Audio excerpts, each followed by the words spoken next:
Banyarwanda, inshuti z'u Rwanda, muri aho umwaka dusoza w'ibihumbi 2025 usize igihugu cyacu giteye intambwe igaragara, ariko kandi cyananyuze mu bibazo bitoroshye. Ndashimira Abanyarwanda bose kubw'icyizere n'ubufatanye mwagaragaje muri uyu mwaka. Ubukungu bwacu bwarazamutse. Ubu inshingano dufite ni ukubungabunga kandi twakoresha neza amikoro dufite nk'igihugu.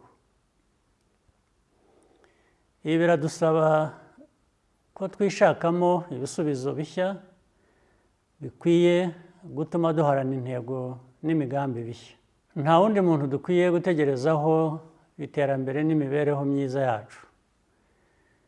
Igishoro kinini kandi cy'agaciro dufite nk'igihugu ni urubyiruko rushoboye. Ni inshingano zanyu nk'urubyiruko rw'u Rwanda gusigasira ibyo twubatse no kubiteza imbere. Ndizera ko ibyo byose mubyiteguye, niyo byasaba kwitanga, yaba ku giti cyanyu cyangwa twese hamwe. Mu rugendo twagenze, imbogamizi twazihinduyemo amahirwe kandi twarushijeho gukomera. Ntidukwiye na rimwe kwibagirwa aho twavuye, kandi uku niko bizakomeza kugira ngo bidufashe kwiyubaka uko tubyifuza. Several milestone events this year elevated Rwanda's profile internationally. The International Security Conference on Africa was held for the first time, and the African School of Governance matriculated its first class of students from all around Africa. We also convened a new annual event on nuclear power innovation for Africa.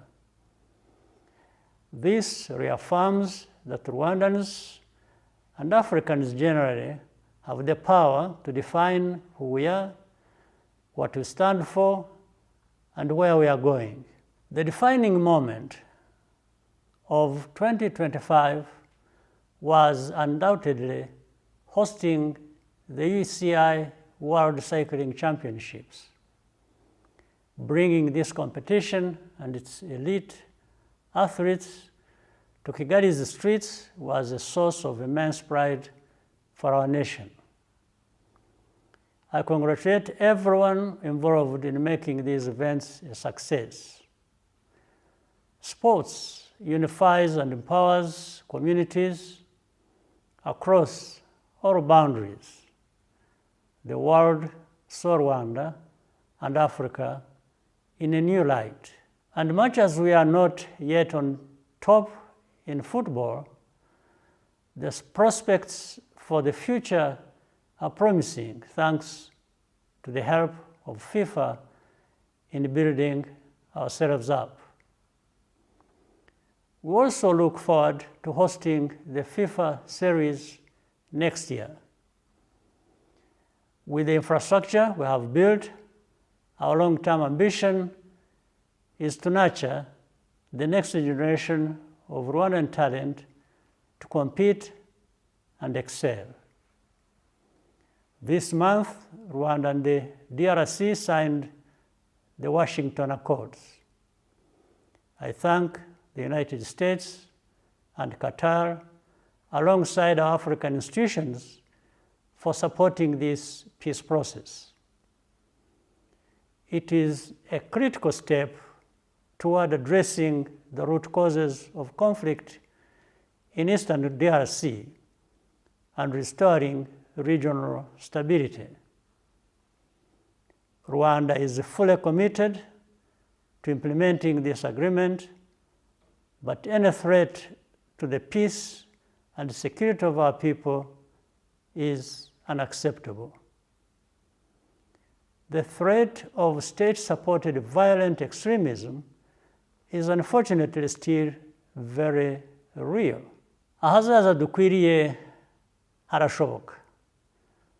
Tugomba kuguma mu nzira nziza, tugakomeza kugira icyizere kandi tugakomeza gutera imbere. Mu gihe twizihiza impera z'umwaka, ndasaba buri wese kwitwararika no kwita ku mutekano wacu n'uw'abadukikije. Buri wese afite uruhare rukomeye kugira ngo tugere ku ntego zacu.